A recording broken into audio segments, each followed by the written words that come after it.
On this episode of ITG, the Mountaineers are headed to Stillwater. It's another big one on the Big 12 slate. We will preview WVU against Oklahoma State on this edition of In the Gun. You are now watching Believe. ITG. With Wes, Owen, and Jed.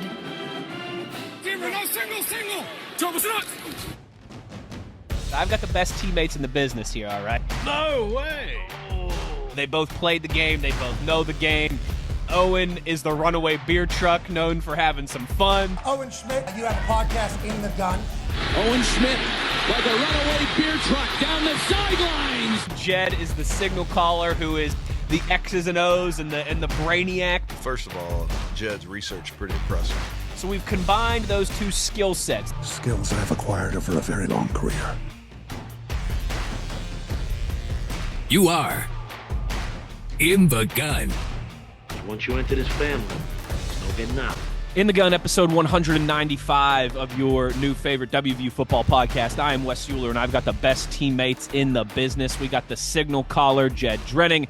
We got the runaway beer truck, Big O, Owen Schmidt. And, of course, as always, this episode of ITG brought to you in part by our friends at Bet Online, the world's most trusted betting platform, your number one source for everything football. Every stat, every matchup, live odds and spreads to bet on during the games. It's all at Bet Online. If you think you know your stuff, you got to get in on their $200,000 mega contest. Pick 5 games against the spread every week for your chance at a weekly prize. Weekly prize is in a share of the $200K. And when the games are over, you can head to their online casino, games of blackjack, poker, or over 150 slot games. Head to the website today to get in on the action. It's all at Bet Online. The game starts here. And gentlemen, it is the start of October as we record this edition of ITG. If you're watching on our YouTube channel, you'll see Jed is wearing his pink as he does in October. Breast cancer awareness, the month of October, means a lot to you and to your means a lot to millions of Americans, right? But everybody has their own connection. And of course, you know, Jed, yours obviously hits right at home. Yeah, it sure does. I mean, if you're not watching and you're listening, I mean, like Wes said, I got a pink shirt with my black thermals underneath it. I kind of look like a pack of licorice sitting here. But yeah, we're taping on October 1st. This will drop on October 2nd. But the whole month of October, of course, is Breast Cancer Awareness Month. I think it serves a very noble purpose. They've been doing this since October of 1985, guys. So we're coming up on almost 40 years of breast cancer awareness. And the fact that you dedicate an entire month, I like that the NFL leans into it and you see players wearing pink. I like seeing the pink ribbons everywhere. It's just it's a reminder to look, do the right thing. Those around you, make sure they're getting screened, make sure they're talking to their doctors, make sure that the guidelines are being followed. If you got a local Relay for Life, now is the time to maybe get involved and give what you can, even if it comes in the form of time. But if it's nothing more than just promoting mammograms. So I mean, anything you can do for early detection. Now, I don't want to be too preachy about this, but as somebody who's had this in our lives for 20 plus years now, I've never stopped reading about it and absorbing what I can. And now more so than ever, it's a very dynamic and active space, this treatment space of breast cancer. So there's so many options and so many things they can do specifically if they detect it early. And even things that they couldn't do a handful of years ago, like the therapy that my wife's currently on was only made available the entire class of that therapy. She was first diagnosed in 2003. And the current therapy that she's on for her metastatic breast cancer wasn't created until 2014. And every time you turn around, there are new inroads being forged in the space. So spread the word, do what you can. Those in your life that are close to you, say, hey, make sure you're getting your mammogram. Are you due? How old are you? Understand the guidelines, make sure your doctor's on top of it. That's really all this is about, is just creating awareness. And I think it's a really cool thing. Yeah, this time of year, it hits home even more so than normal. But it's just an opportunity to talk about it, which I love to do, and just spread some awareness and maybe help somebody out. That's all. Yeah, Jed. And, let's be honest, everybody loves boobs. That's true. Love the tatas. That's true. It's worth devoting a month to it. It is. It's the two of them, right? Yeah, I'm all for it. No doubt about it. Do it for the Yeah. Do it for the boobies. Well said, Big O. Well said by both of you. And yes, I'm with you, Jed. I think that's one of the things that we've done. Listen, we've taken a lot of steps back as a society in a lot of ways, but I think in one of the ways we've taken positive steps forward is we are more aware of early detection cancer screenings, mental health, and not being ashamed of needing help in that regard, right? Checking on your friends and checking on your people from a mental health standpoint, all those different things. I think as a society, we have done well, taken steps forward in that regard of certain things like that, awareness. And it's very important that we continue to do that while we've gotten better. We can always continue to improve. And my wife was a young mother when she was diagnosed, and it's been a part of our lives for a long time. But you know what, Wes? She's not the only young mother, even in our circle, that's affected by this. I mean, once you're impacted, it's like the proverbial sore thumb. You notice others that are more so than normal, but everybody's just one or two relationships away from somebody that is very directly impacted by this. No doubt. So, with all the things now available, whether it's genetic testing, the screening processes, whatever it might be, that have only been available for a handful of years, as we continue to make progress, and let's encourage that to proceed and forge ahead.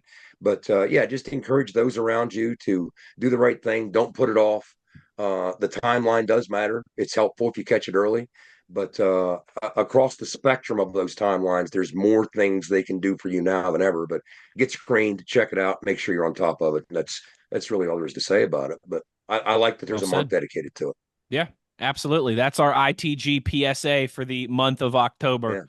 Well said there by Jedgar Allan Poe himself. Another thank you to our friends at Toothman Ford, everyone there at Team Toothman, our guy JR. We all know cars cost less in Grafton. Big shout out to everyone there at Team Toothman. Gentlemen, if people are watching on YouTube, they'll notice I'm all blacked out here. I got on the black t-shirt. I got on a black hat because we finally have an announcement for the Coal Rush. Owens got his helmet in the background. The Mountaineers will be donning that thing for the first time. Stuffed as it might be. Well, it's game worn. It's game used. Okay, it's player issue helmet there. Although we're gonna need to bang the face mask up a little bit if it's Owen Schmidt player issued. But yes, we finally, after discussing, after anticipating, after knowing that there was going to be a Coal Rush game at some point this season, it will be October 12th against Iowa State, 8 p.m. on Fox for the kickoff on national TV. Not a 7, not a 7:30, not one of those late season 3:30s where it gets dark by the second quarter.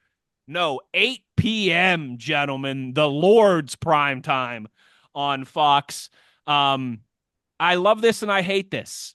Okay, and I'll tell you why I hate it first, just very selfishly, as you guys know, you were laughing. It's the one game I can't go to this year is the Iowa State game. So, of course, that's the game that ends up being the Coal Rush game. So, selfishly, that makes me mad because I'll be in Vegas with the Steelers for my 9 to 5, right, my day job.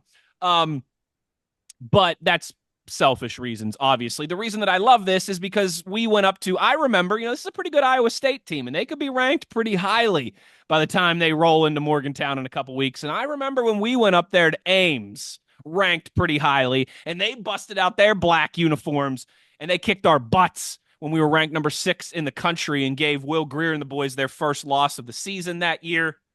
Jed, I got a little... I hope Iowa State is undefeated at that point, and I hope they're in the top 15, top 10 in the country. So I got a little Coal Rush vengeance on my mind, even though I won't be, even though I won't be there. Dang it. You'll be cheering from afar, but it's not the first Literally, time you've done that, right? Las Vegas, very far. Las Vegas.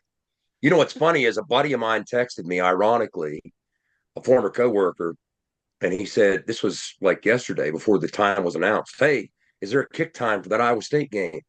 And I said, not yet. And he's like, well, here's why I'm asking. I'm going to be in Vegas and I'm trying to plan this beer party and yada, yada, yada. And the later, the better. So within an hour, I found out the time and I texted him. He's like, oh, this couldn't be more perfect. So you're going to be in Vegas with my buddy. Of course, you're going to be somewhat busier than he was. But you mentioned that game in 2018. And oh, what a chaotic night that was. Brock Purdy's first start. We stepped into guys, the environment at Jack Trice Stadium was pure electric. I mean, absolutely pure electricity. And you were playing the environment as much as you were playing the Cyclones. And what I would like to think, Wes, you talked about it. Iowa State already is sitting there pushing the top 15. They have a pending game this weekend against Baylor in Ames. If they win that game, they might come to Morgantown in the top 15, unbeaten.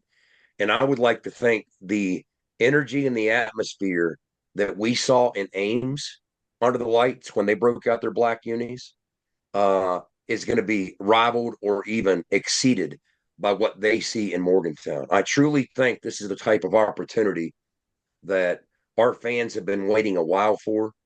I mean, this is almost like you said, Wes. It's not even a 7 o'clock kick; it's an 8:00. It's almost like Mountaineer Field after dark, right? It's has an after hours kind of glow to it, and this is everything you would want. We were so worried. Maybe we won't even get the ideal time to break out these Coal Rush uniforms. This is perfect. In a perfect world, we take care of business in Stillwater. Let's take these things one game at a time, and then reap the benefits of that by coming home to face this highly ranked Iowa State team.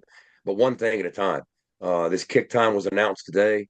Oh, and you got to be excited about the fact that we're going to be able to break out the Coal Rush uniforms. And also, one of the coal mines in northern West Virginia on that same day issued a statement that they're going to have a WVU themed coal mining outfit that they're going to encourage the miners to wear underground the day of the game. So anything you say to get my granddad was a coal miner. My dad was a coal miner. My father-in-law was a coal miner.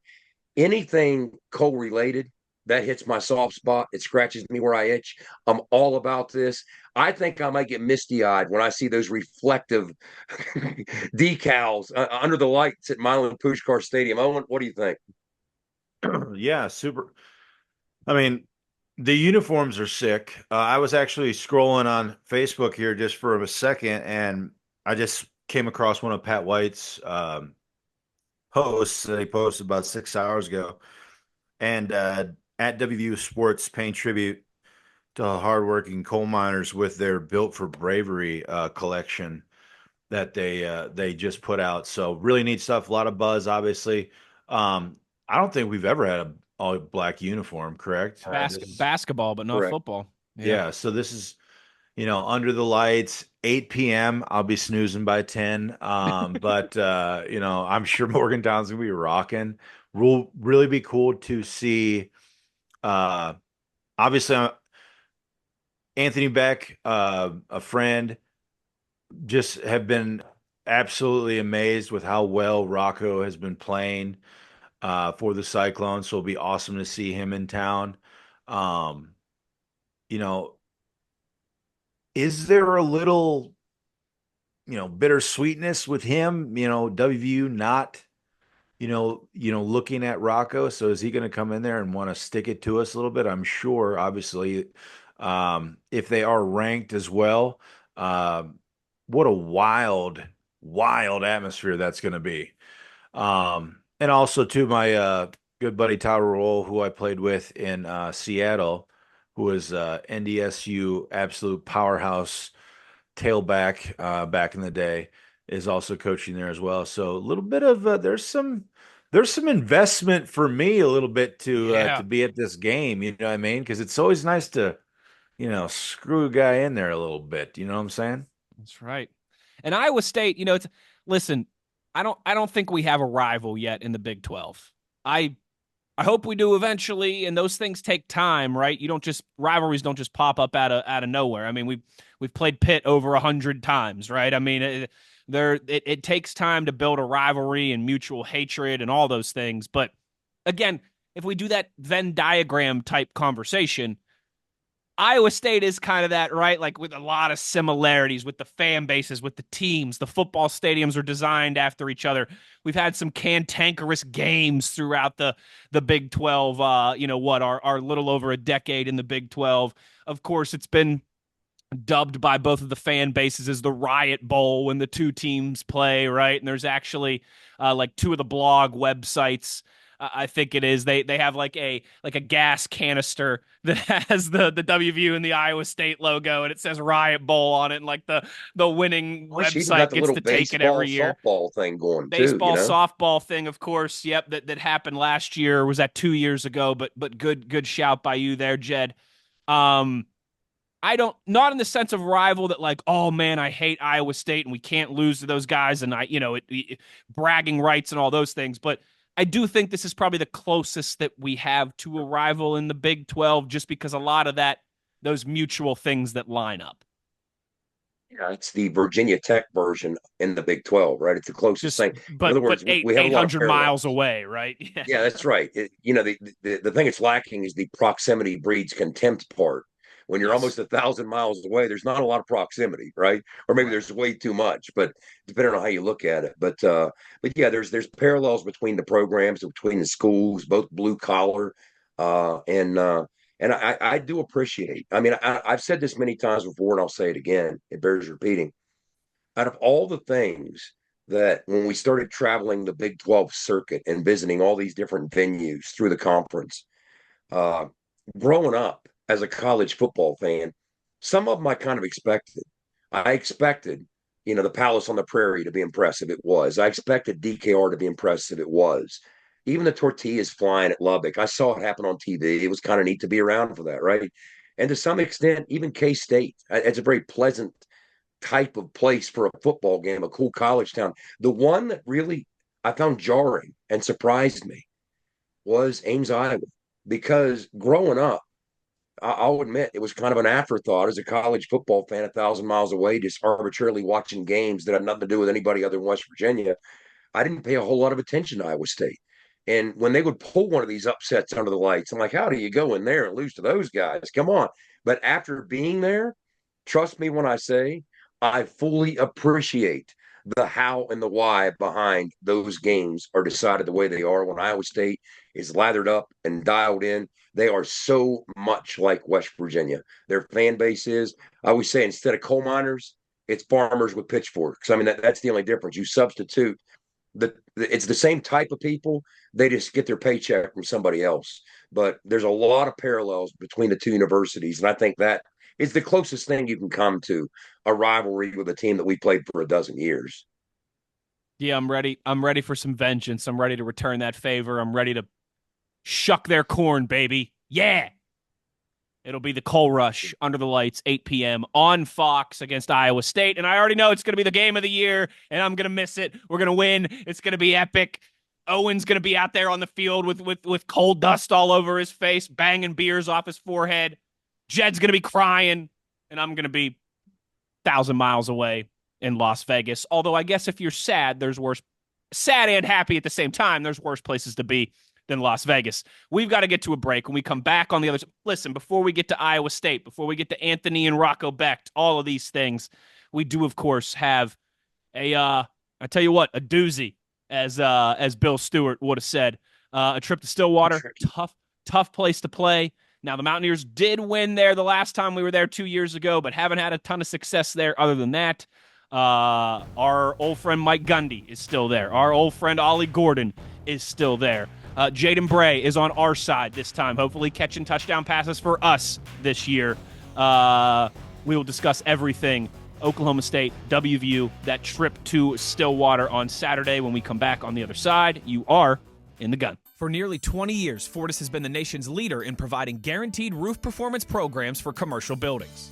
Fortis offers roof performance solutions that feature extensive initial and ongoing reconditioning for commercial buildings as an alternative to traditional replacement, with long-term performance guarantees that are backed by global leader Lloyd's of London. Fortis offers a comprehensive range of roof performance management programs that provide financial security, extend the life of our customers' roofs, and make a significant impact on ROI. Fortis is currently improving performance and increasing ROI for customers at more than 4,800 locations, with more than 140 million square feet protected, including many Fortune 500 companies that have turned to Fortis to save money, gain financial certainty, and extend the life of their existing roofs. Fortis has helped customers save more than $520 million in capital roof replacement costs for an average ROI of over 250%. To learn more, visit fortis.us.com.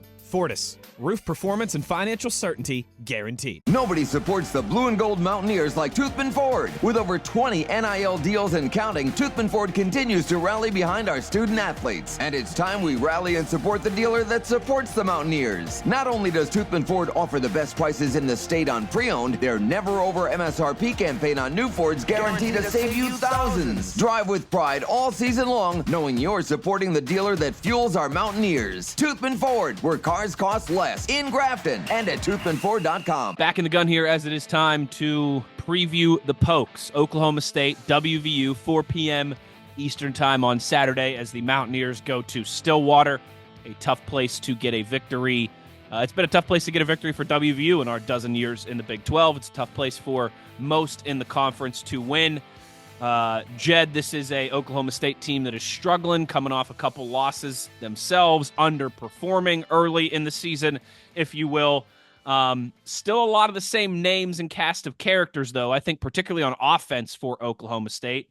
And I tell you what, I mean, we saw this last year, right? It was a tight game. Mountaineers had the lead in the fourth quarter, and then Ollie Gordon and company just, grabbed a chokehold on that game and took over in the fourth quarter. Ollie Gordon is still there. He hasn't had quite the year that they've expected so far. I think the offense for the Pokes in general hasn't had quite the offensive production that they expected so far. So where does it begin on that side of the ball? Their offense, our defense. Yeah, guys, I was kind of telling you during the break, the overview of this game, I'm going to hit that matchup, their offense, our defense, then we'll flip sides. We'll talk some loose ends too, but probably quarterbacks on both sides throughout. But when I look at this Oklahoma State team, yes, they had very high expectations coming into the season because they were one of the most veteran teams in all of college football. And they're led by Mike Gundy, one of the most consistently successful guys in this or any other league. And yet they stand at 3-2. They're unranked. They're disappointed in what's happened recently. They've lost to two very tough opponents. When the schedule came out, I said, look, the one thing I like about this matchup is, yes, we have a bye and they don't. But more specifically, look at the two games they have before us. Those are two physical games against Utah and K-State. Yep. So Oklahoma State started 3-0 and then dropped those last two. And when you watch them on tape, the talent is absolutely there on both sides of the football. They're so battle tested on the offensive side of the ball. They're battle tested on the defensive side of the ball. They have playmakers at all three levels on defense, playmakers at every spot on offense. It just hasn't come together. And you have to think, we've seen Mike Gundy do this before. I mean, they started last year 2-2 after getting blown out by South Alabama, reeled off 5-6 straight wins, turned their season around, and ended up playing for big prizes at the end. Yep. So Mike Gundy has done this before, whether it's an early season loss to Central Michigan. He has this incredible knack for refocusing his football team. So it's just so wildly unpredictable and trying to get a sense of what this is going to look like. I mean, on tape, I'm looking at a lot of things they've struggled to do on both sides of the ball, and there are opportunities there for West Virginia. But also on tape, I'm looking at the talent that they have. And I'm like, what week do they flip a switch and play to that talent? Yeah. And Mike Gundy solves that puzzle, and all of a sudden they show up as the team that everybody thought they would be. What week does that happen? I'm hoping it's not this week. So I wanted to start the conversation off with that, because at the forefront of every conversation in the offseason with Oklahoma State was Ollie Gordon.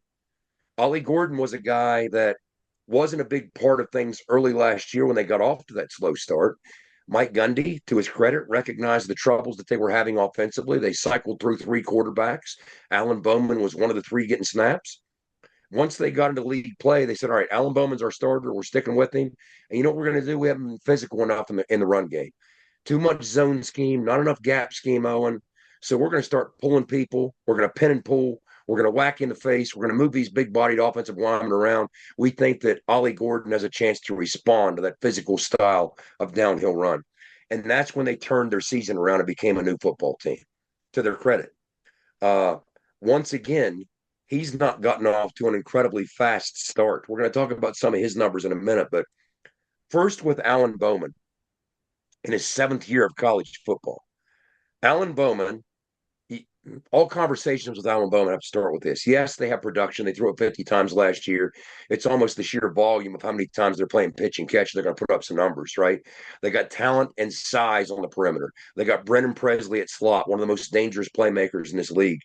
We saw him last year in Morgantown, number 80, do some big things against us. But Alan Bowman is supremely difficult to sack. He's been sacked one time and 197 dropbacks. And he hasn't scrambled once. He just gets the football out fast. Here's some numbers to attach to that. His time to throw, his average time to throw from the time it's snapped to the time it gets out of his hand, 2.31 seconds. That's among the national leaders, among the fastest in college football. Faster even than he was last year. So the first thing I would say is you might not get home with a sack. That's going to be incredibly difficult. Let's hope there's times you can do it, but let's just face it, the odds are against you doing it multiple times. But there are other ways to impact a play. You can hurry him, you can pressure him, you can hit him, you can knock him to the ground. And the other thing is, I always say this in the front seven, if you're not going to get home, great, but understand you can anticipate throws and get your hands in the air. Nothing's better than a batted ball that's up for grabs in the secondary. If he's going to get it out that fast and you can't get home, don't let the play go to waste, get your hands in the air and develop some rhythm or timing there. And you might have some opportunities. But here's the other thing. If you can hold up in coverage just long enough to not let him get it out oh so quickly with the quick game, and I do mean quick game, they're looking for very quick answer throws, and he's decisive when he makes these throws. If you can hold up in coverage for just a tiny extra beat, literally fractions of seconds matter here. Here's how the numbers break down. His average time to throw, as I said, is 2.31 seconds overall. And he's been productive. You know, he's thrown for a lot of yards, a lot of touchdowns. Sometimes he puts the football in harm's way. But when he gets the football out under 2.5 seconds, and you think most of his throws are that because his average time is 2.3, he's a 64% passer, 10 touchdowns, 4 picks. Now, more importantly, 0 throwaways. Not one time has he thrown the football away.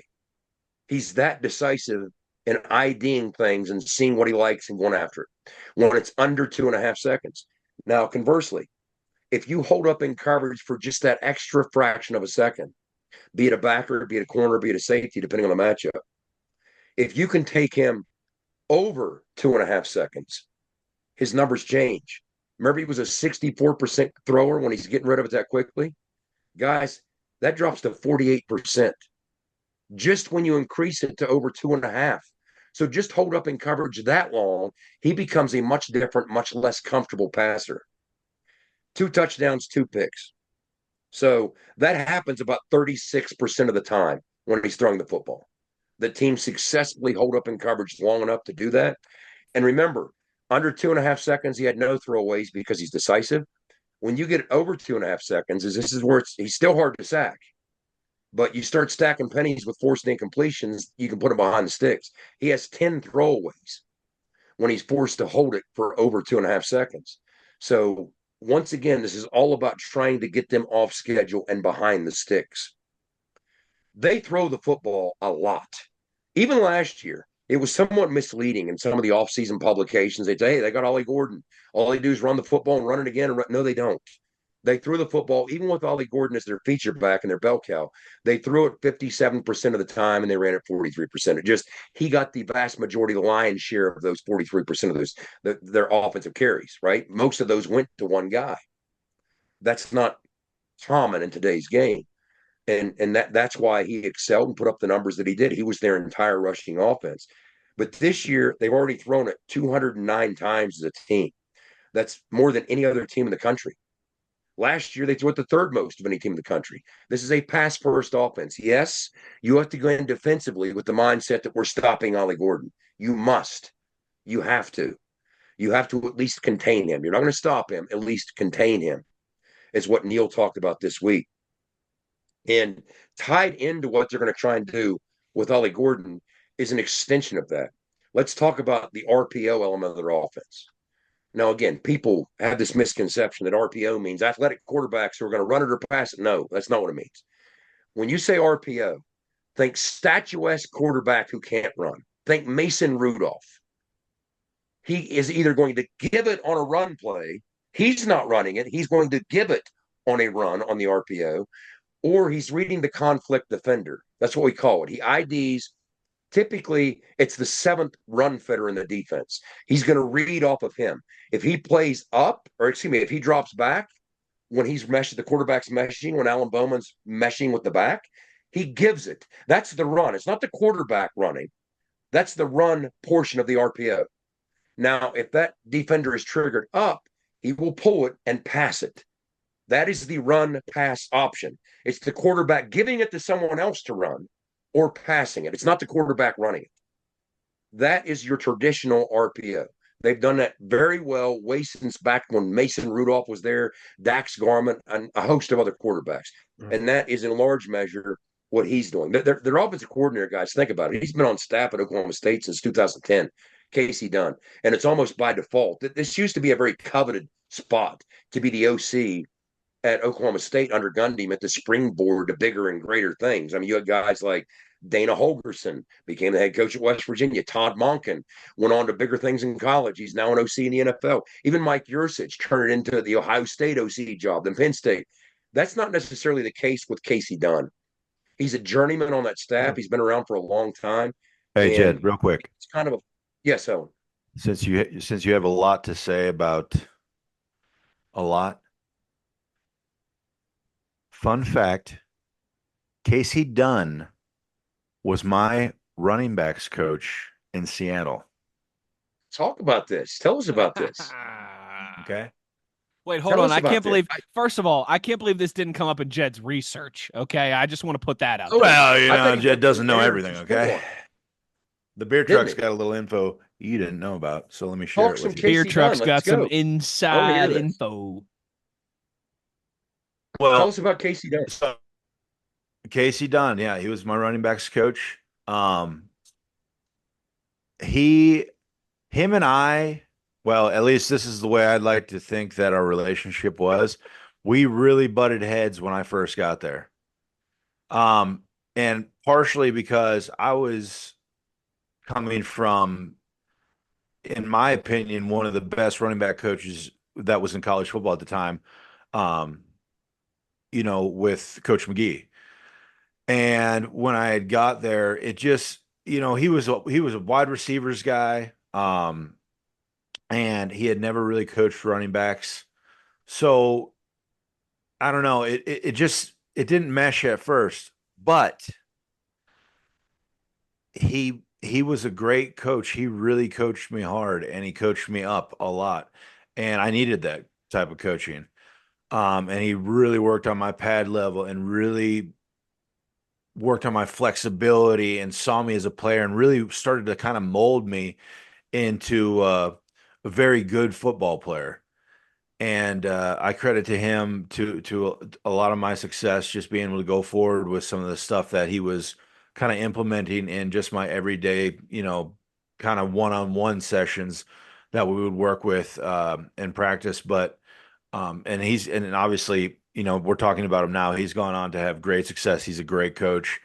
There's been some things here and there, but right now he's in a wonderful spot, obviously, as the OC down there at OSU, and he's, you know, I think they're about to kind of crack the code on really what's going on. They have so much talent down there. But Jed, I'll let you take it away. I just wanted to give that fun fact of the beer truck.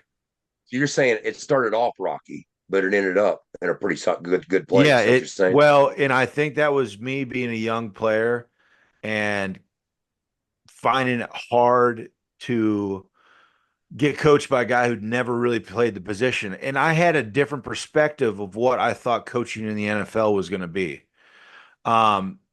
In college, I believe that there's better assistant coaches.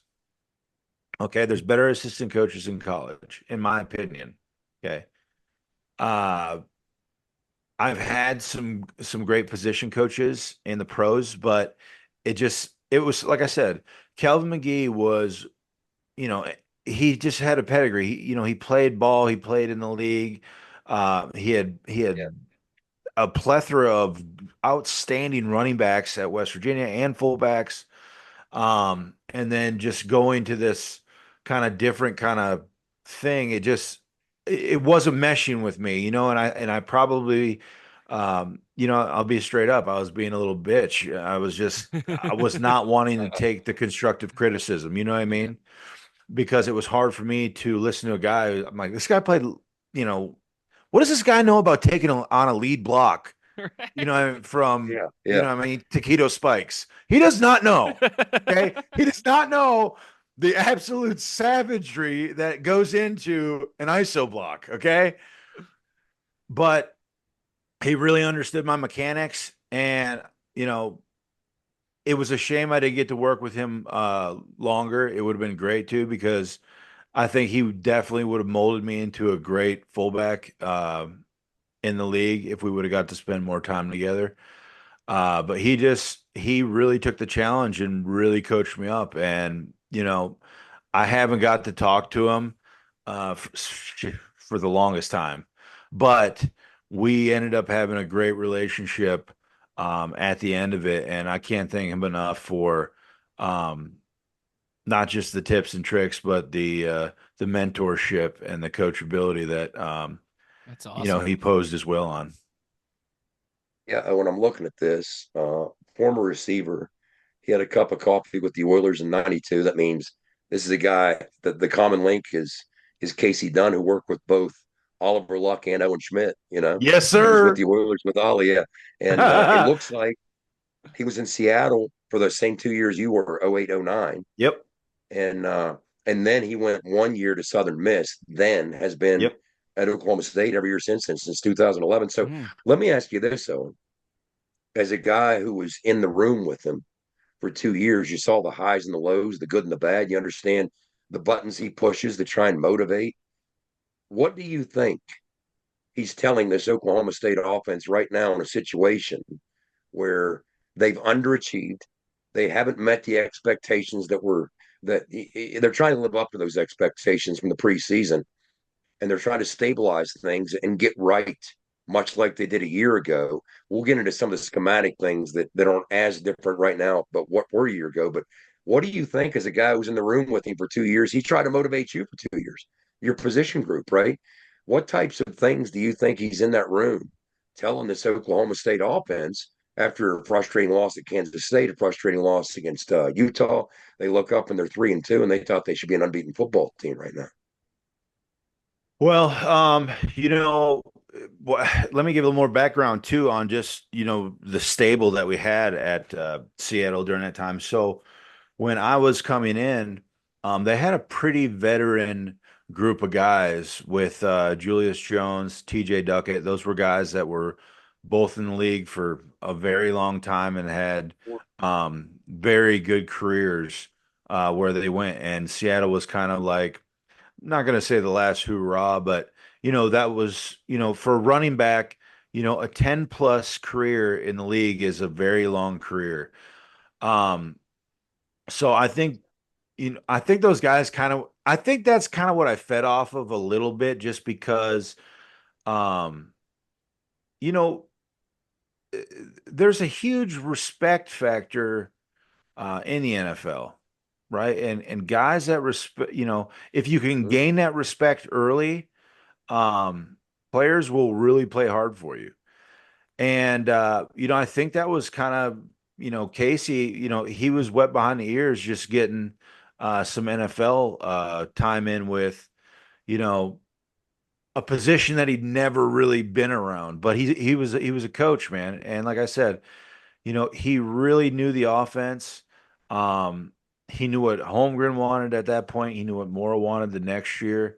And like I said, implemented the things that he needed to do for each one of us individually to really push us and motivate us to get the job done. Now we had 2 rough years there in Seattle, and you know how that kind of is.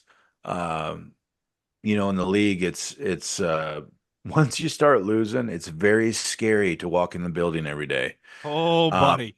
Buddy, it's Because, and here's another side note, and this is off subject, but not when you are not on a winning program, right? When you win, it's like, we had, 150 MAs, dude. Nobody gives a crap. Let's go.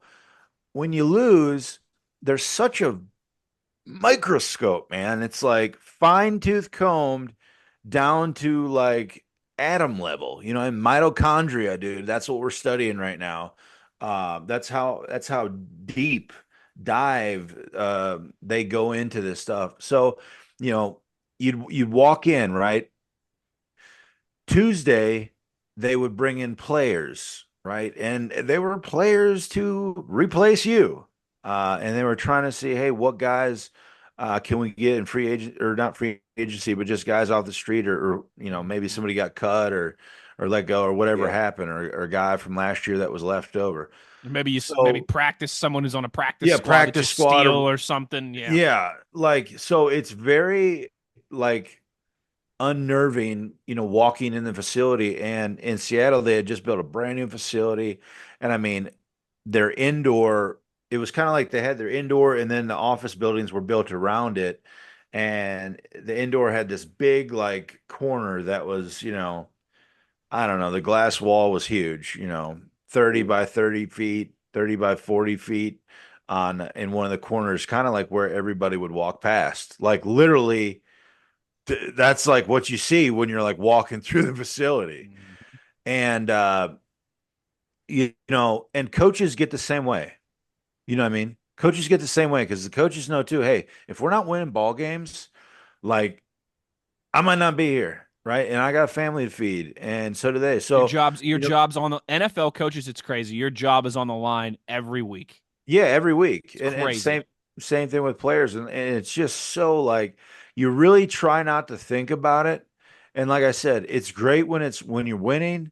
It's like the most fun ever. It like the building's in a great mood. Everybody's saying hi and hugging each other, singing kumbaya, no big deal. When you're losing, it's like, hey man, that guy missed his block, right? It was me. Okay. He missed his block. You It guys wasn't know, me. right? I work Like, for I work for the Steelers. Started out the season 3-0. It's like sunshine and rainbows, and everyone won the lottery every single day. You lose one game, and it's like someone died. yeah. It's Heads have to unbelievable. roll. Heads And have to roll. somebody It's loses their unbelievable. job. You know what I Someone mean? loses Somebody their loses job. their Yeah. job, and it's not even like it's just, hey, it's just business. You know what I mean? And Yeah. that's I mean, and that's the scary thing about it too. So I'd say what kind of guy, what is he really saying to those guys? Like, look, we got the potential, right? We got guys, we got the potential. The answers we need are in this room. You know what I mean? We already have it right here. We're good to go, right? And it's not like I was saying with the NFL atmosphere where, hey, we're just going to get rid of your ass, I mean, no big deal. They have the talent, right? They're in the top 5 in passing and rush or passing and receiving, right? The top 10, we got a top 10 rusher in Ollie Gordon. So in the Big 12.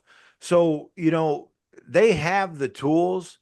It's just, all right, do we need to get back to basics a little bit and let's refine what we're really doing here? Are we doing too much? You know what I mean? Is he analyzing himself and going back and watching the films? Hey, what do we do well, right? And what do we do like crap? We're tossing it out. We're getting back to the simple stuff, right? Meat and Running the taters, baby. football.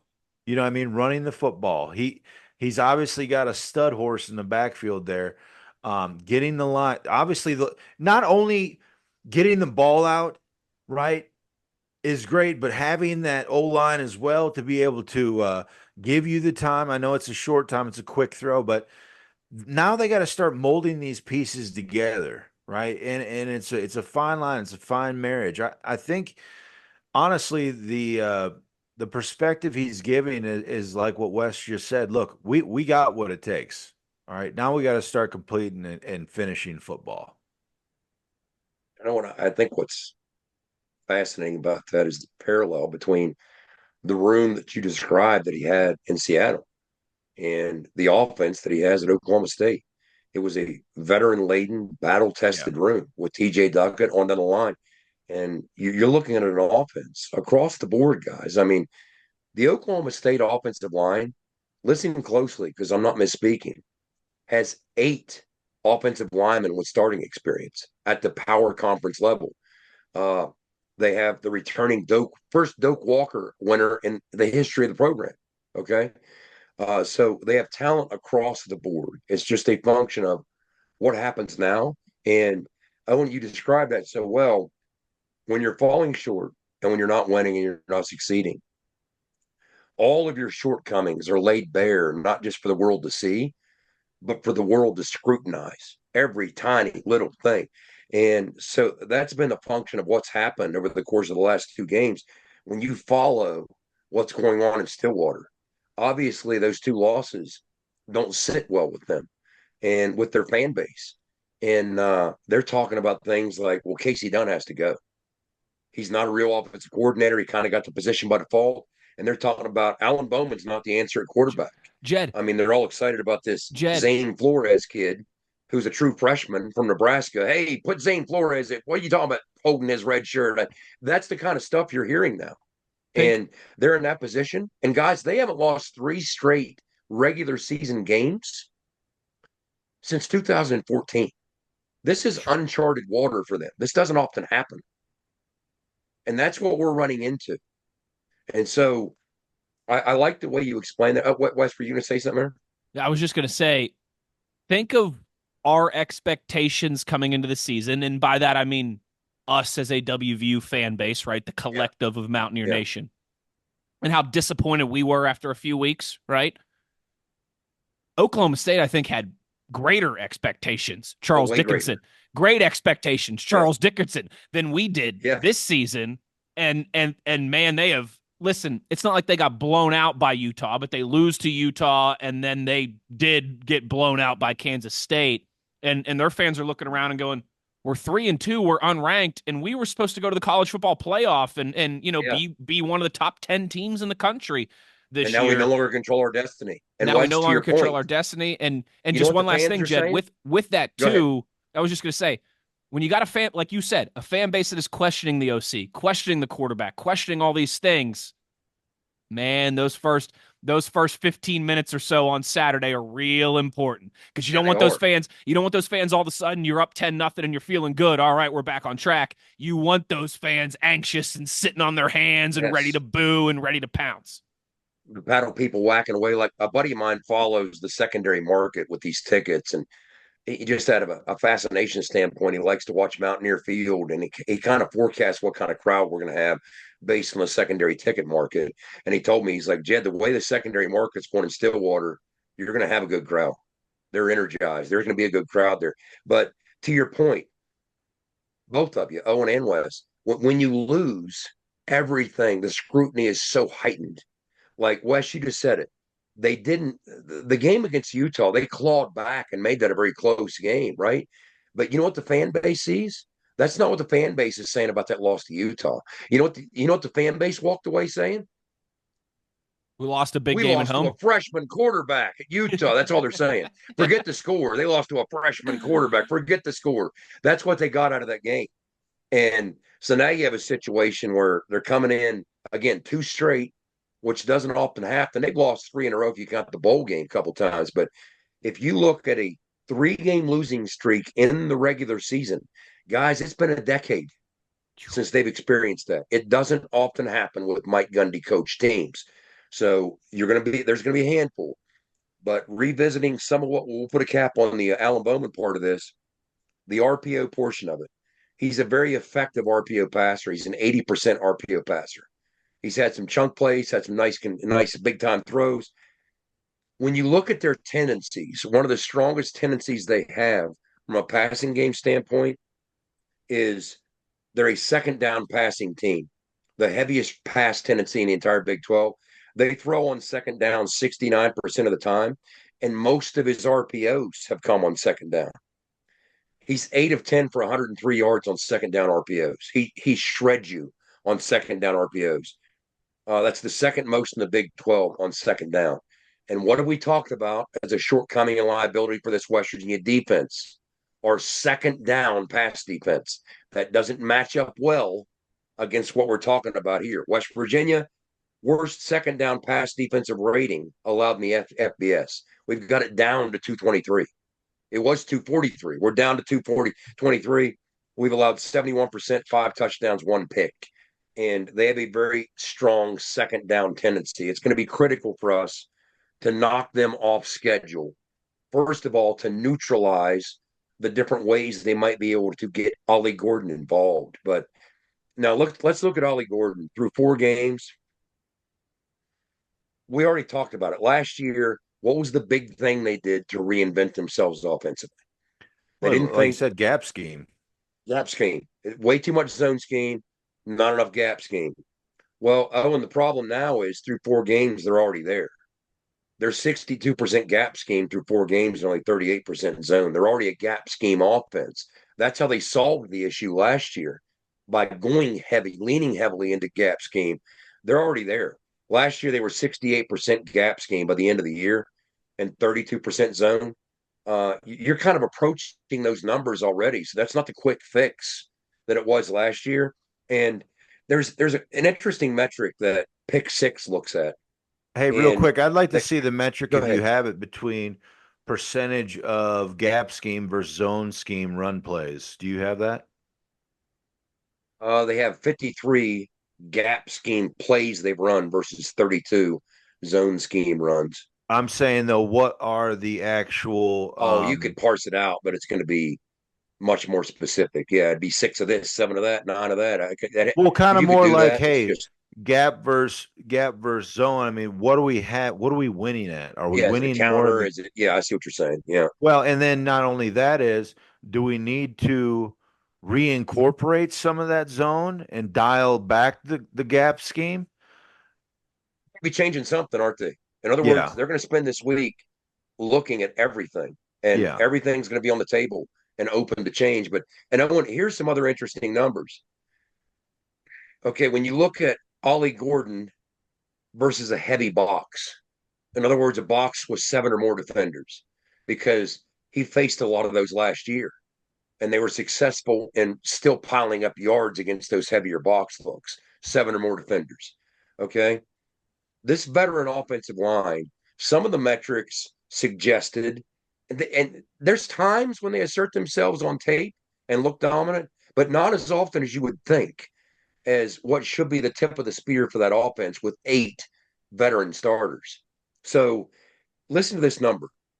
When they're facing a heavy box, 7 or more defenders, in 2023, the percentage of time that Ollie Gordon was hit or met by a defender at the line of scrimmage. Last year, 43%. Okay, and he still made some plays on those. This year, that number's up to 67% of his carries against a heavier box. That's what I mean. He's getting whacked, and people are recognizing now more than ever the same thing Neil Brown and Jordan Leslie have been saying this week. Look, forget the passing numbers. You've got to stop Ollie Gordon to stop this offense. So defenses are throwing resources at them, and they haven't entirely had the answers. So, again, versus heavier boxes, 7 or more defenders. Last year, Owen, he averaged 5.5 yards a carry against a 7+ man box. 5.5. Impressive. This year, 2.7. Yeah. They don't have the answers. You see what I'm saying? Yeah. So when people are stacking numbers and throwing numbers and resources downhill, they'll rip you with an RPO now and then to make you pay for that. And Alan Bowman's a surgeon when he does it. But there hasn't been a consistent enough diet of success with them making hay and accounting for all those extra defenders as much as there was last year. Like, for instance, when you look at what Jed, and I'll say this because I think you would even say this. I mean, obviously, just looking at that one correlation here, and I know this is a broad spectrum of statistics, but if I know that my guy's getting stuffed at the line of scrimmage or getting hit, behind the line of scrimmage or at the line of scrimmage, because of the box, right? Because of the box, naturally, I would feel like, okay, we need to open things up. Correct? We need to somehow. They threw 50 times last week. Huh? That's why he threw 50 times last week. Exactly. So, I mean, And not only that, but formation wise, what are we running those formations out of? Are we doing the Coach Rod thing and we're running out of Rip or Rip Max? It's a lot of 11 personnel, but you'll see some 10. Most of his carries come out of, and I don't want to leave the audience behind. 11 personnel, what Owen and I are talking about is one running back, one tight end, three No, but receivers. that Very has a common. buddy. If You we're know, talking about legit football, that is a giant. I mean, yeah. that is a, Most of I his mean, carries come out of 11. Yeah. okay. So, what I mean? So 11 personnel. All right. Well, maybe we're trying to, change that up a little bit. I mean, does it help trying to get an H back out and you're saying 11 personnel.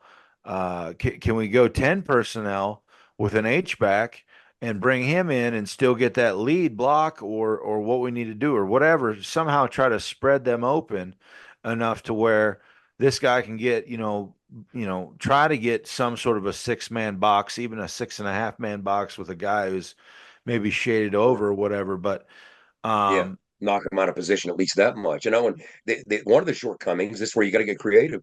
When you have a quarterback as stationary as Alan Bowman, you got to get creative. Like if you want to account for, let's say, the 5 technique, you can't just keep him honest by threatening zone read with Alan Bowman. Nobody's going to take that seriously. So what you have to do is you almost have to involve Brennan Presley with jet motion. You have to take that seriously. Now all of a sudden you're doing those types of things to account for another defender. And I'm sure these are the conversations they're having this week. I mean, because Ollie Gordon is still Ollie Gordon. I'll leave you with this, Owen. Despite everything we just said and all those struggles, and he's not up to the numbers that he was a year ago, he still leads the Big 12 in missed tackles forced with 16 and broken tackles with 15. He's still running as hard as he has ever run. Oh, yeah. And he is that close to breaking it open to a big game. In other words, you know how this works, Owen. If he breaks through one run fit, maybe all of a sudden he scares that defensive play caller out of some of these heavier box looks, and his job isn't as hard the rest of the way. So what turns out to be an 85-yard performance can be 150 because he changes the rest of the game with 1 or 2 big plays, and he's trying. Oh, is he trying? And on tape, there are so many times when he's so close because of his ability to force missed tackles, because of his ability to run through arm tackles. He's still that guy. He's still him. It's just what's happened in front of him hasn't been quite the paved road that it was a year ago. Yeah. At least to this point. Yeah. Oh, I mean, last year definitely you could tell he's an NFL guy. You know what I mean? He will play running back in the NFL, in my opinion. He just runs too damn hard. But, to your point, like I said, I mean, dude, he's still top. He's leading. He's the 8th rusher in the Big 12 right now.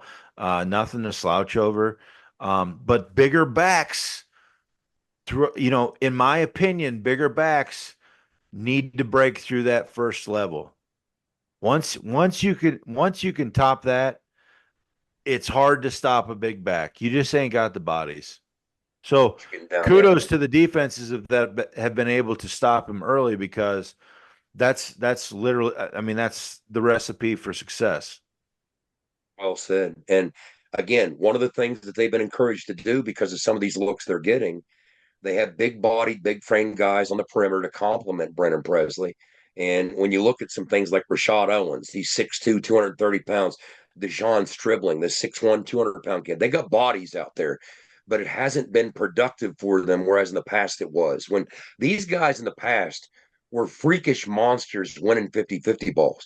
That hasn't been the case this year. So far through 5 games, when you look at Alan Bowman, when he pushes the football vertical 20-plus yards downfield, I was watching on tape and I'm like, man, they're not hitting a lot of these. In the past, I'm so used to these big bodied Oklahoma State playmakers going up and winning those battles. They're not doing it. So I looked up the numbers. His completion percentage, 20 plus yards downfield, 18.5%. Only 5 power 4 passers have a lower completion percentage, 20 plus yards downfield. That's been the issue. And the other thing, his playmakers need to come through for him. And at some point they will. Oh, will they? Again, hope it's not this week. The last thing I'll leave you guys with on the offensive side for them, remember, in part, this come in bundles when you make life difficult for him and make them more one-dimensional and take Ollie away. But since the start of 2023, Alan Bowman has 30 turnover-worthy plays. That's the most in the Big 12 since the start of last year. So that's in him. If you can reduce them to one dimension as an offense, at least control Ollie Gordon, you can get him to put the football in harm's way. And that's what we absolutely need to do on the road in this environment. You're going to have to steal some possessions. I mean, the turnover machine named Tyron Bradley, let's see it. Okay, star man, I want to hear it again. I want to hear it again. Everybody get involved. Let's hope that's infectious, and we get 2 or 3 of those things. Let's start a recurring theme weekly with some of these takeaways. But that's what I got for the offense, guys. Takeaways, takeaways, takeaways, baby. That's the name of the game. Another thank you to our friends at Fortis, our buddy way out in Denver, Rick Lewis, for roof performance and financial certainty guaranteed. I'll say this, Wes. Hold on. You got to visit fortis.us.com. Yeah, we don't want to interrupt Rick, but I'll say this too. If you guys want to talk any W personnel, we don't know if TJ Crandall's a go. We're still trying to solve the issue at corner, but the good news is that front seven's coming together with consistent pressure. So it's one thing to bring pressure off the edge against a guy who gets the football out as quickly as Alan Bowman. It's a whole different animal, and we both know this. Trust me, as somebody who's seen A or B gap pressure, especially A gap. If you got TJ Jackson beating a guard and wiggling free through that A gap, that's a different animal.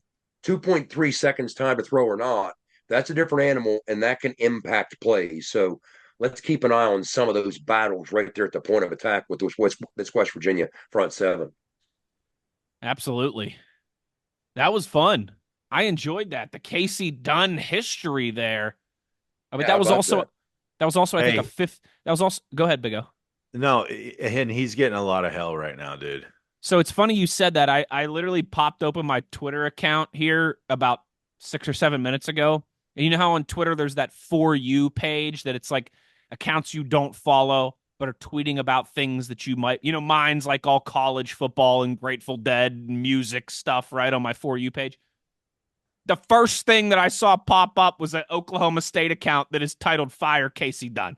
First thing I'm looking at right here on my For You page on Twitter.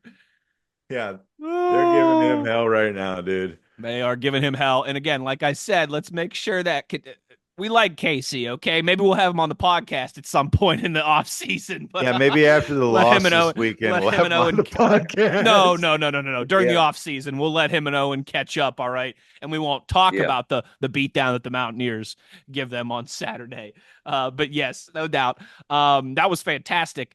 That was also a 51-minute preview there on the Oklahoma State offense. I don't know if we've crew with this one. We're going deep at nobody's going deep in the weeds like we are here on ITG. But yes, Jed, pit crew, let's spin the block. Let's talk about Garrett Green and that WVU offense against this Oklahoma State defense. First of all, what they do stylistically on the offensive side of the ball makes life more difficult for their defense. They face more snaps than any defense in the conference. Over 75 a game. They're dead last in time of possession because, quite frankly, they don't seem to care. That's just the style of play. And they are disruptive. They're number 2 in the Big 12 in tackles for loss. Again, everything you see in the numbers speaks to what you see on the tape. The ability is there, but when those chances and risks don't pay off, they expose themselves to some big play possibilities, and that's what's happened.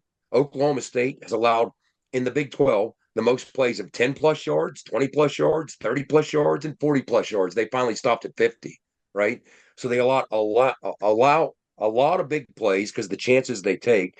And conversely, on the other side of it, they're number 2 in the Big 12 in quarterback pressures. So they get after you. But they get after you by, again, taking risks on what's going to happen on that back end. They lead the Big 12 in quarterback knockdowns. They do have a knack for impacting plays, which is why they can force some turnovers. If you're going to live dangerously like that, you better steal some possessions with some takeaways, and they've done a good job of doing that consistently under Mike Gundy, including this year. They've allowed 21 completions of 20-plus yards, most in the Power 5, Power 4. 32 plays from scrimmage of 20-plus, most in the Power 4. 7 runs of 30-plus, tied for most in all of FBS. Stop me when you hear a theme emerge. 18 plays from scrimmage of 30-plus, most in Power 4. They've allowed 6.64 yards per play. That's the worst in the Big 12, and only Wake Forest has allowed more yards per play in Power 4 football. They're last in the Big 12 against the rush and yards per carry, 5.3 they're giving up. And guys, remember, Jaheim wasn't part of the equation this time last year. He hadn't really been sprung on teams to the extent that he later would.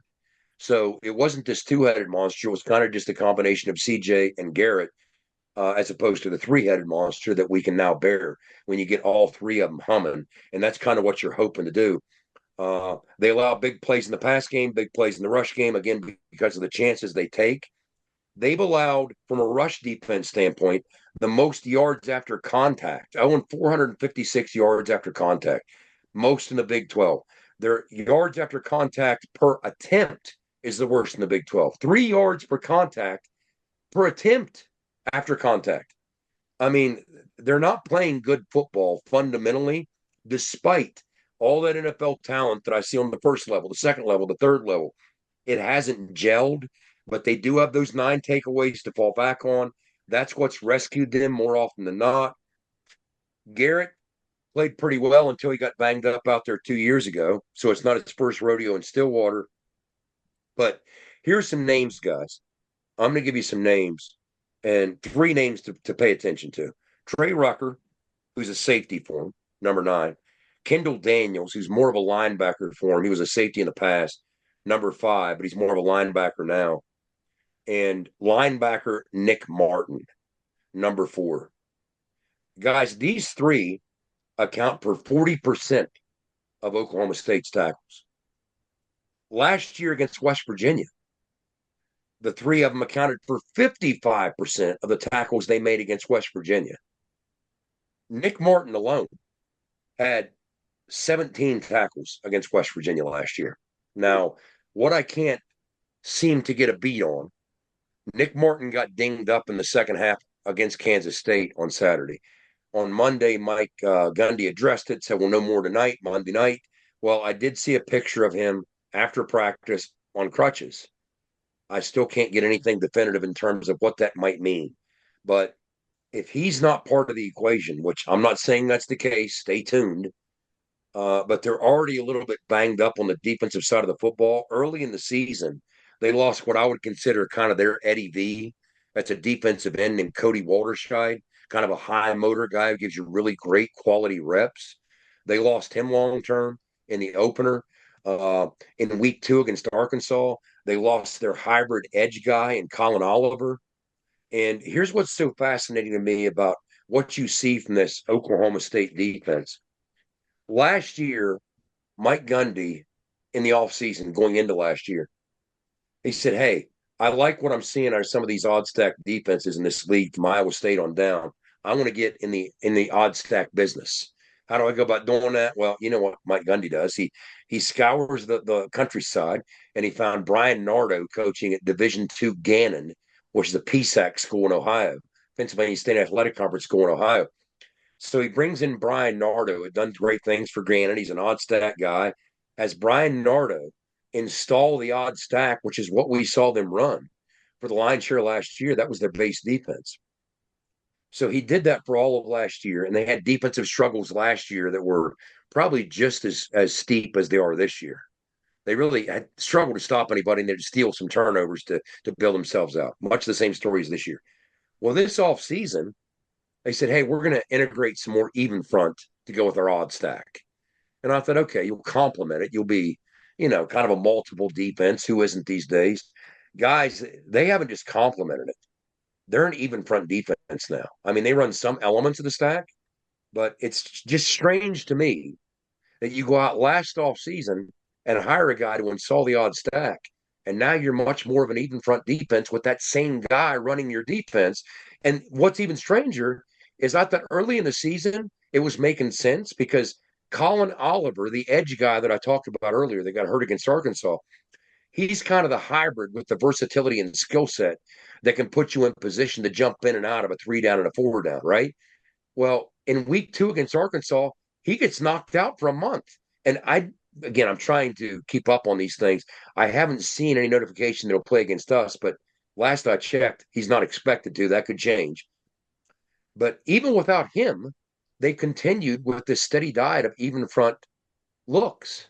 And who knows? Maybe Owen again. They're talking about everything. Everything's on the table. Maybe this is the week that they say this hasn't been working. We're going back to the odd front we struggled with last year. We'll just fix the issues, especially if they're going to be juggling around different personnel. I really don't know. If you take that tackler who had 17 stops against us last year, I don't know if he'll play or not.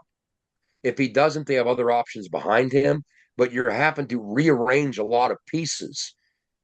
Does that make them even more aggressive in their concerns about stopping the combination of Garrett, Jaheim, and CJ? I don't think that they want us to dictate the flow of this football game by just stuffing it down their throats with those three. Sure. And whether they're big time tackler inside backers playing or not, are they going to take maybe a few more risks? Now they don't take the type of risk that let's say Pat Narduzzi takes, but they will blitz you. They'll match up. They'll take some chances, more so than we saw last week against Kansas. But nothing crazy. You'll just have some chances to make some plays. And even against Kansas State, I saw they didn't blitz Avery Johnson a ton, but they blitzed him enough that Avery Johnson sometimes made a pay for it. He escaped. He extended the play. He had some big plays on the ground because we talked about it so many times. What happens when you blitz an athletic quarterback and don't get home? You got a bunch of DBs with their backs to the football chasing receivers. That athletic quarterback takes off, and that's exactly what you saw to Avery Johnson. Those same conversations have to be taking place right now with Garrett Green. And speaking of Garrett Green, let's move to this. He spent the offseason trying to improve in certain aspects of his game, try and be more efficient. All right.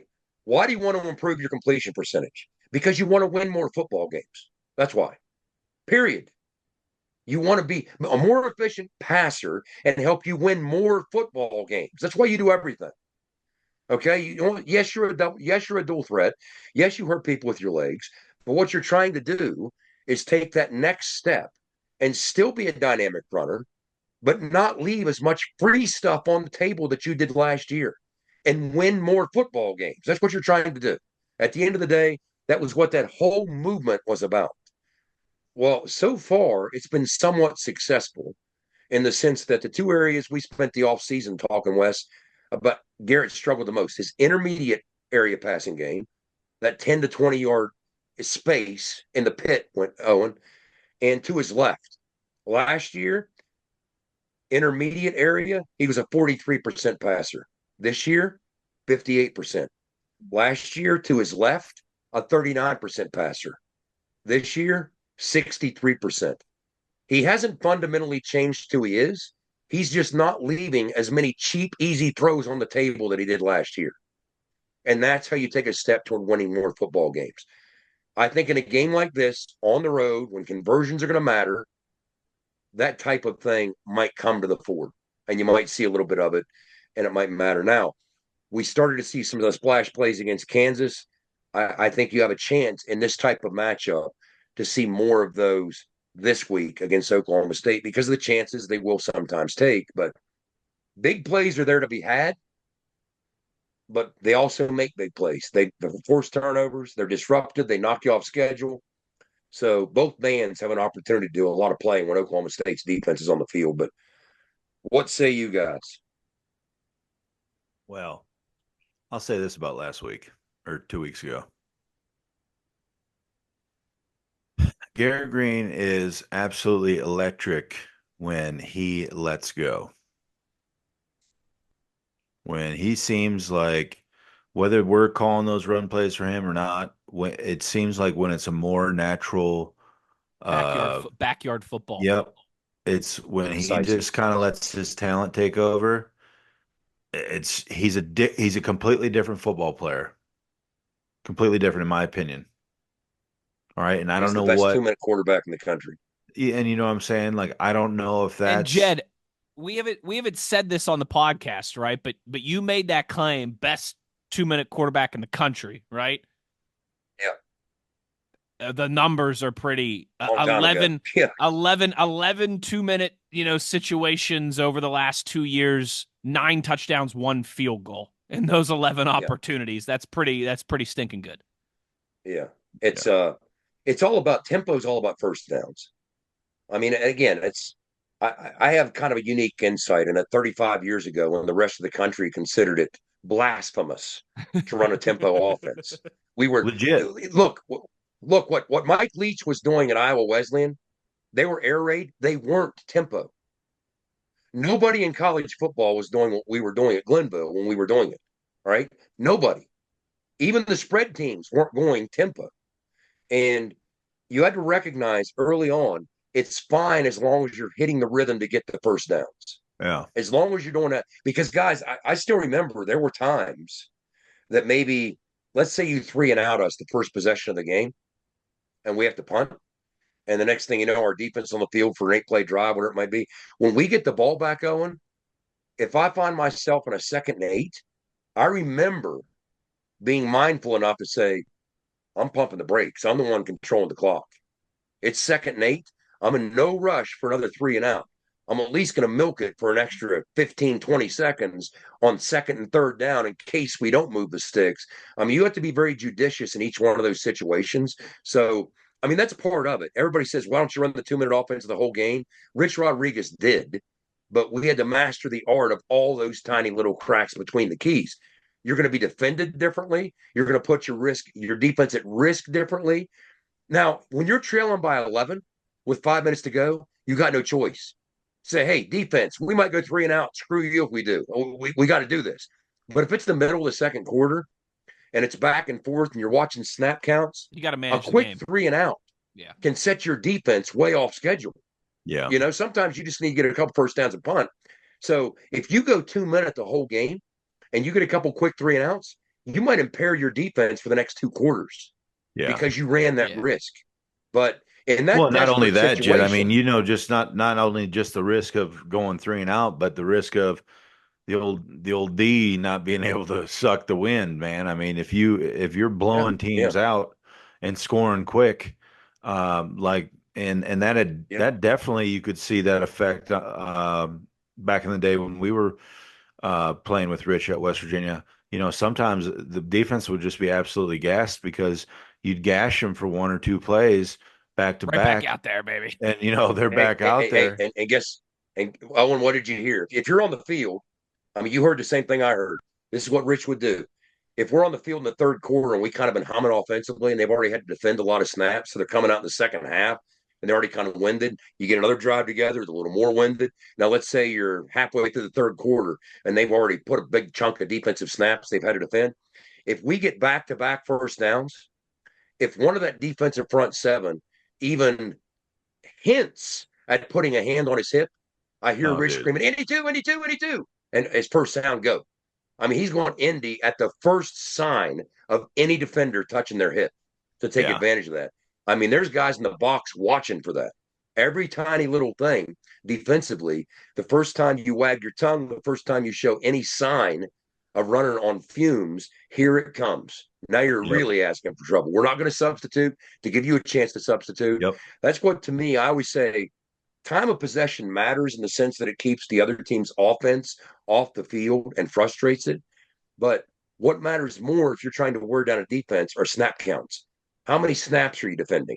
Are you holding the ball for 38 minutes, but politely allowing the defense 25 to 30 seconds to get set? Hey, we don't want to hurry up. Are you guys all ready over there? You got your calls in? You get your substitute? Okay, now we'll snap it. Versus running like a bat out of hell 80 snaps straight in a row where they can't substitute. They're not lined up. They're missing assignments. They don't have time to communicate. I mean, again, everything serves a function.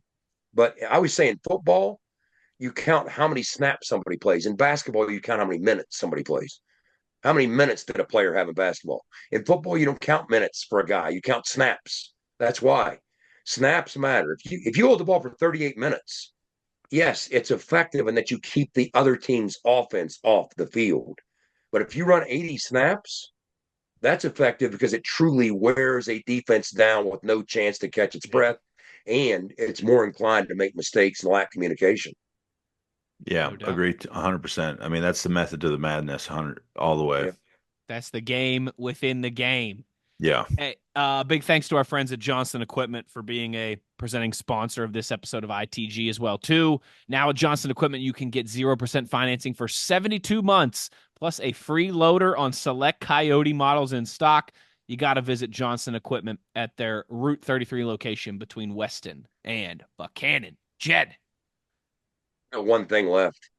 and then we'll throw to a break and come back with our picks. But the other thing, again, about being an opportunistic defense, how do you survive and win as many games as they have over the course of the last 2 years, let's say, while allowing so many yards and so many chunk plays? Well, yes, part of it is forcing turnovers, but part of it is being effective on transition downs. I mean, they're number 4 in the Big 12 and third down defense.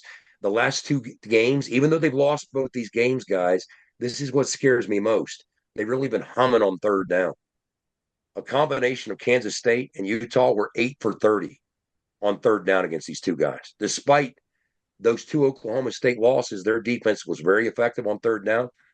And again, if you dive deep into the red zone numbers, they're not going to jump out at you by being among the best at stopping touchdowns. Overall, they're ranked pretty high when you count all scores in red zone. But what does jump out to me is they have 5 red zone stops. And by stop, I mean scoreless trips by the opposition, where the opposition didn't get a field goal or a touchdown. That's the second most in the Big 12. Those can change a game. When you don't even come away with 3, 5 times Oklahoma State's done that. And then finally, we've talked about this with the West Virginia defense. This is one of the fundamental differences between our back end and their back end. Last year, Beanie was such a difference maker because he played the football in the air, PBUs, forced incompletions. Yes, he was beat a lot. Didn't matter. He bounced back and made plays. When you look at the numbers, we have forced 6 incompletions and we have 4 PBUs, West Virginia's defense. Okay? Oklahoma State, who ranks below us in all pass defense categories, they've been more shredded than we have. But here's the difference. Remember our numbers? 6 forced incompletions, 4 PBUs. Their numbers? 25 forced incompletions, 17 PBUs. Yes, you beat them. Yes, you shred them. They bounce back and make plays on the football, just like Beanie Bishop did. That matters. I'll close with a bit of a silver lining, Owen.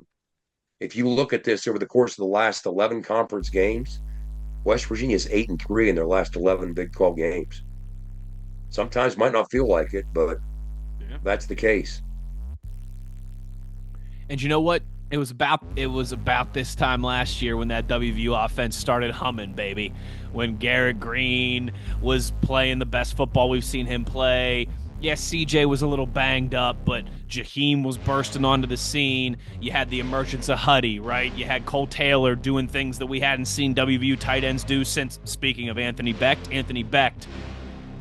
Be a nice time to get that offense humming here once again in Stillwater on Saturday afternoon. I'm just saying the timing would be ideal, baby. Yeah, Cole Taylor. The Oak State defense has given up 4 touchdown receptions to tight ends.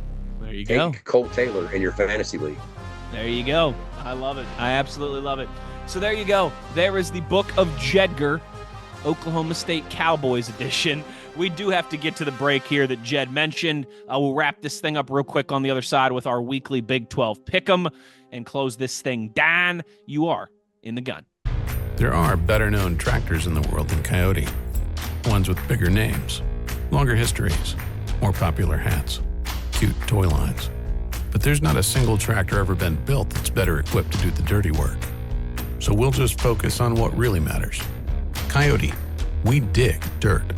Now at Johnston Equipment, get 0% financing for 72 months, plus a free loader on select Coyote models in stock. Visit us on Route 33 between Weston and Buchanan.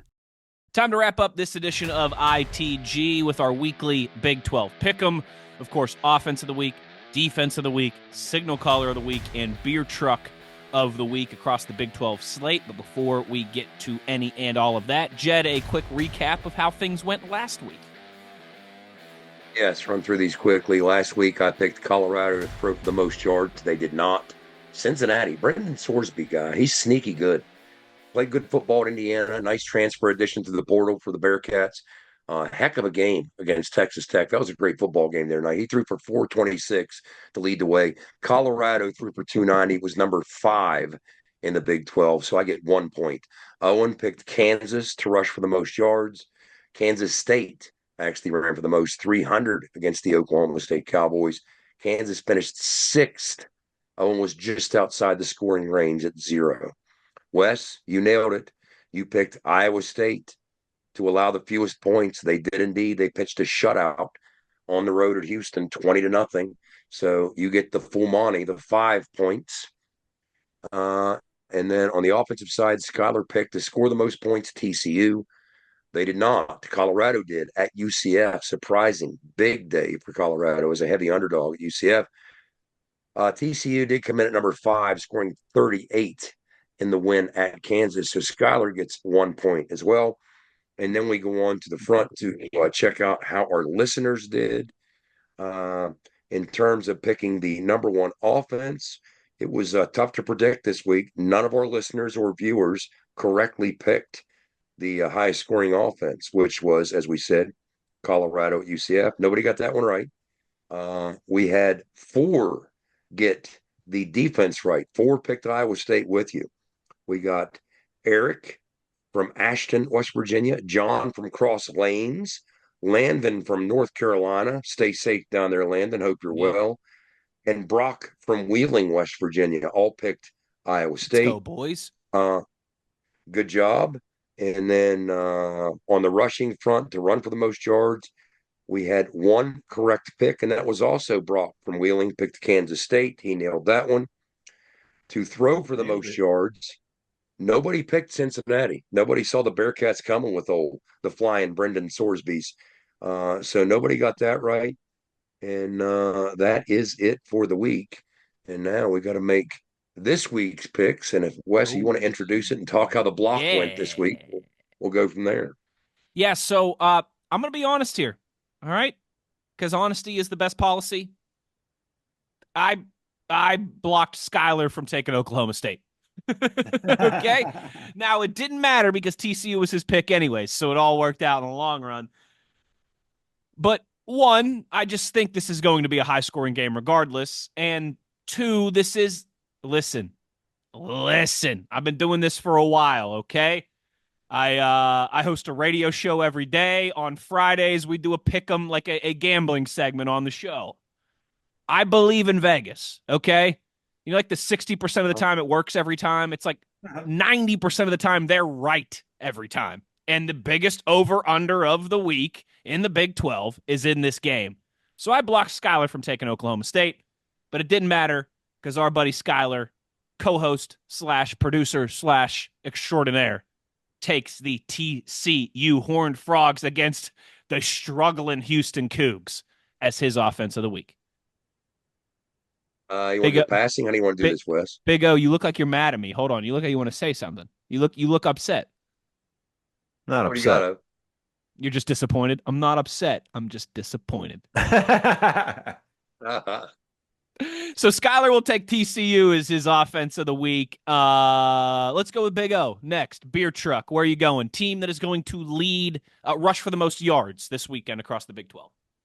Well, as you all know, last year when OSU came to our house, Ollie Gordon ran for, I think, 737 yards. An obnoxious amount of yards. Jed said it. That was just the fourth quarter. Literally an obnoxious amount of yards, and really kind of, in my opinion, was kind of the breakout for him.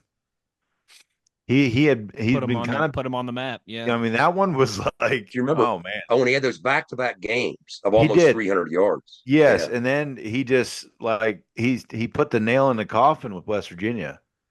So with that being said,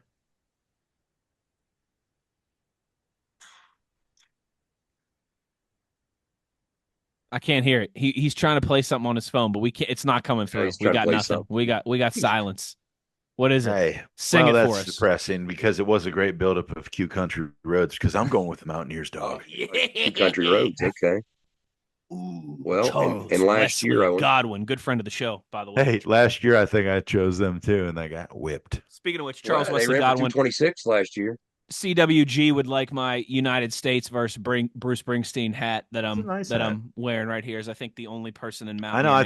I think last year, legit, I did take them, and I was absolutely wrecked by Ollie. Yeah, we damn near killed him. Not this year time against them. You know what I mean? And they weren't last in the Big 12 in rush defense last year, which they are you know right what I'm now. Saying? Wrecked him. Yeah. Let's go Ears. Damn near Let's killed go him. Ears.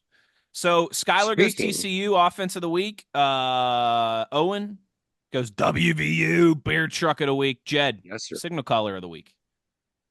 You know, this seems pretty easy, which is scary. Yeah, this seemed pretty easy, which is pretty scary. Noah Fafita at Arizona is legit. I don't think anybody's questioning their ability to throw the football and play pitch and catch out in Tucson. This week, they're hosting Texas Tech. Guys, there's two teams in the Big 12 whose pass defense ranks below West Virginia's. One of them is Oklahoma State, who we face, and the other one is Texas Tech, who's dead last. I'm going to go with Arizona hosting Texas Tech to throw. I think Noah Fafita is going to have a big day, and they're going to throw for the most yards in the Big 12. That's my pick. Second highest over-under in the Big 12 this weekend. So a heady play there by Jedgar Allan Poe himself. I guess that just leaves last week's champion, Euler, who picks the defense of the week. And so nice, I'm taking him twice. I wish I could block Iowa State. Why ruin a good thing, right? When you got a good thing going, you just let the good times roll, baby. And until next week when they got to walk into that cold rush, I'm taking the Iowa State Cyclones. Once again, they are playing the struggling Baylor Bears. Context clues, lowest over-under in the Big 12 this week, while Iowa State still is 12.5-point favorites.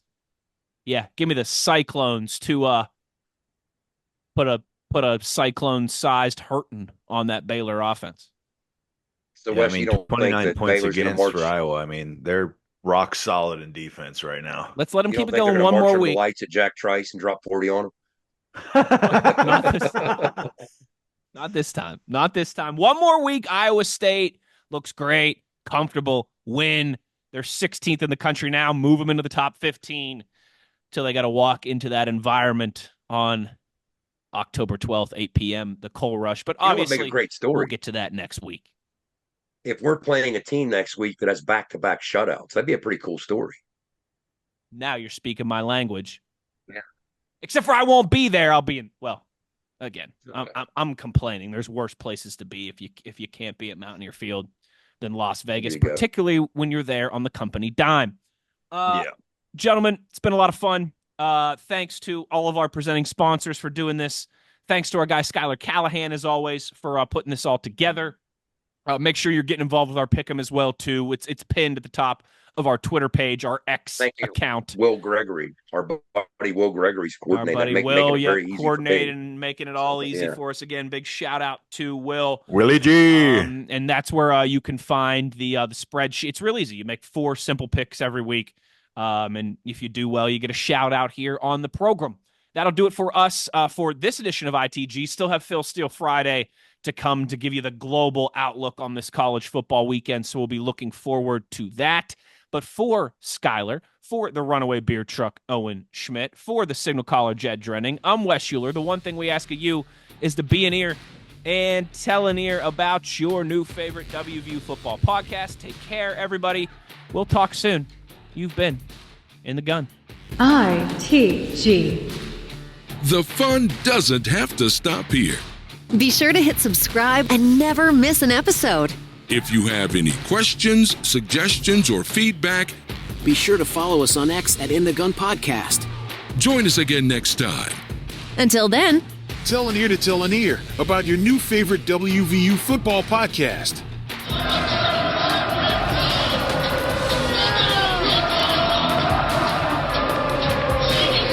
This mission is over. It's over.